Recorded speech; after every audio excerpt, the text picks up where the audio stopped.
గతంలో కూడా మా జగనన్న చెప్పడం జరిగింది. మావిగన్ అనేది చాలా మంచి ప్రతిపాదన. ఎందుకంటే మచిలీపట్నం, విజయవాడ, గుంటూరు కలిపి ఈ ప్రాంతంలో రాజధాని కనుక కడితే తక్కువ ఖర్చుతో బ్రహ్మాండమైన రాజధాని ఏర్పడుతుంది. ఈ మూడు పెద్ద నగరాలని కలిపితే తీసుకుంటే ఎయిర్ కనెక్టివిటీ ఉంది, ఎయిర్పోర్ట్ విజయవాడలో ఉంది, సీ కనెక్టివిటీ ఉంది, మచిలీపట్నంలో పోర్ట్ ఉంది, రోడ్ కనెక్టివిటీ ఉంది, విశాలమైన రోడ్స్ ఉన్నాయి. అలాగే తీసుకుంటే రైల్ కనెక్టివిటీ ఉంది, ట్రైన్స్ ప్రతి దగ్గర కూడా ఆగే పరిస్థితి.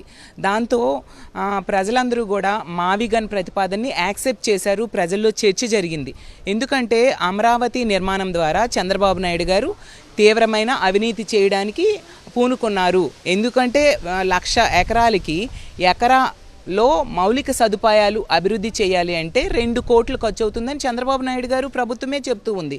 అంటే 1,00,000 ఎకరాలకి 2,00,000 కోట్లు ఖర్చు అవుతుంది. అక్కడ మౌలిక సదుపాయాలు అంటే వాటరు, డ్రైనేజు, రోడ్స్, ఇలాంటివి, ఎలక్ట్రిసిటీ, ఇలాంటి మౌలిక సదుపాయాలకే అంత ఖర్చు అయితే రేపొద్దున నిర్మాణాలకి ఇంకెంత ఖర్చు అవుతుంది? అంత భారం ఎవరి మీద పడుతుంది? రానున్న రోజుల్లో ఈ రాష్ట్ర ప్రజల భవిష్యత్తు మీద ఈ అప్పులు తీర్చే పని పడుతుంది. కానీ అందులో 10% ఖర్చుతోనే ఇక్కడ ఈ మావిగన్ ద్వారా ఒక బ్రహ్మాండమైన రాజధాని ఏర్పడుతుందని జగనన్న ప్రతిపాదన చేయడం జరిగింది. దాంతో ప్రజల్లో తీవ్రమైన చర్చ జరుగుతూ ఉంది. అలాగే చంద్రబాబు నాయుడు గారు అమరావతి పేరుతో చేస్తున్న అవినీతిని కూడా ప్రజలు గ్రహించడం జరిగింది. దాంతో వీళ్ళు డైవర్షన్ పాలిటిక్స్లో భాగంగా రకరకాలుగా డైవర్ట్ చేయడానికి ప్రయత్నించారు. కానీ ప్రజలు మాత్రం మావిగన్ని పూర్తిగా యాక్సెప్ట్ చేయడం జరిగింది. ప్రజలందరూ కూడా నిజమే కదా, జగన్ గారి ఈ ప్రతిపాదన చాలా మంచిది. ఈరోజు తీసుకుంటే అమరావతిలో నిర్మాణాల్లో తీసుకుంటే సెంట్రల్ గవర్నమెంట్ బిల్డింగ్స్ కోసం 4,600 రూపాయలు ఒక ఎస్ఎఫ్టీకి కోట్ చేస్తే చంద్రబాబు నాయుడు గారు రాష్ట్ర ప్రభుత్వ నిర్మాణాల కోసం 20,000 రూపాయలు కోట్ చేస్తూ ఉండే పరిస్థితి. అంటే మిగతా డబ్బులన్నీ ఎవరి జోబుల్లోకి వెళ్తూ ఉన్నాయి?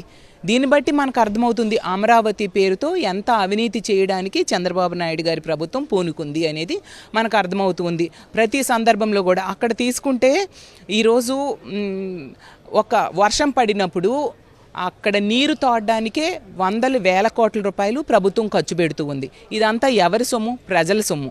ఈ విధంగా ప్రజల సొమ్ముని దుర్వినియోగం చేస్తూ ఉండే పరిస్థితి. జగనన్న అందువల్లనే ఇంత మంచి ప్రతిపాదనని మావిగన్ పేరుతో తీసుకురావడం జరిగింది. అలాగే తీసుకుంటే రానున్న రోజుల్లో కూడా ఖచ్చితంగా దీని మీద ప్రజల్లో చైతన్యం తీసుకొస్తాము. గతంలో కూడా జగన్మోహన్ రెడ్డి గారు 3 రాజధానుల ప్రతిపాదన ఎందుకు చేశారంటే పరిపాలన వికేంద్రీకరణ, అభివృద్ధి వికేంద్రీకరణ జరగాలి అని చెప్పి. గతంలో ఉమ్మడి ఆంధ్రప్రదేశ్ రాష్ట్రంలో హైదరాబాదు రాజధానిగా ఉండేది. అప్పుడు ఆంధ్రప్రదేశ్లో ఉన్న నిధులన్నింటినీ కలిపి హైదరాబాద్ అభివృద్ధి కోసం ఆ రోజు వినియోగించి ఒక బ్రహ్మాండమైన రాజధానిగా అది తయారైంది, ఎంతో అభివృద్ధి చెందింది. రాష్ట్రం మొన్న విడిపోయినప్పుడు ఏమైందంటే ఆ అభివృద్ధి చెందిన హైదరాబాద్ తెలంగాణకి వెళ్ళిపోయింది. అభివృద్ధి కాని ప్రాంతం అంతా మన ఆంధ్రప్రదేశ్లోకి వచ్చి అలా వెనకబడిన ప్రాంతంగానే ఉండిపోయింది.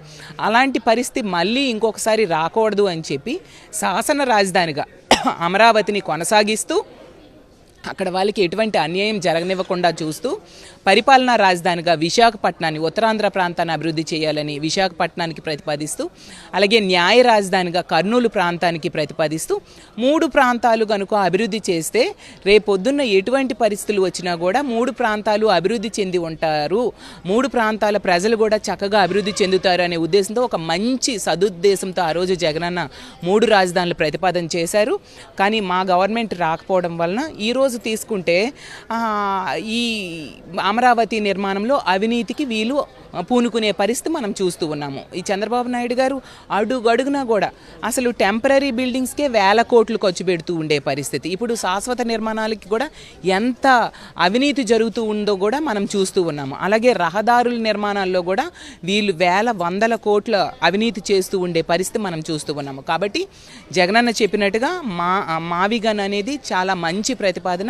దీనివలన తక్కువ ఖర్చుతో అమరావతి పేరుతో చేస్తున్న 1,00,000 కోట్ల దోపిడీలో అందులో చాలా తక్కువ ఖర్చుతో కేవలం 10%, 20% ఖర్చుతోనే ఒక బ్రహ్మాండమైన రాజధాని ఈ మచిలీపట్నం, విజయవాడ, గుంటూరు ప్రాంతంలో ఏర్పడుతుందని తెలియజేస్తూ ఉన్నాను.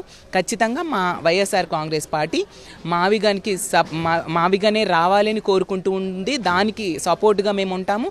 ప్రజలందరి నుంచి కూడా దీనికి మావిగన్ నిర్మాణానికి పూర్తి మద్దతు ఉందని తెలియజేస్తూ ఉన్నాను.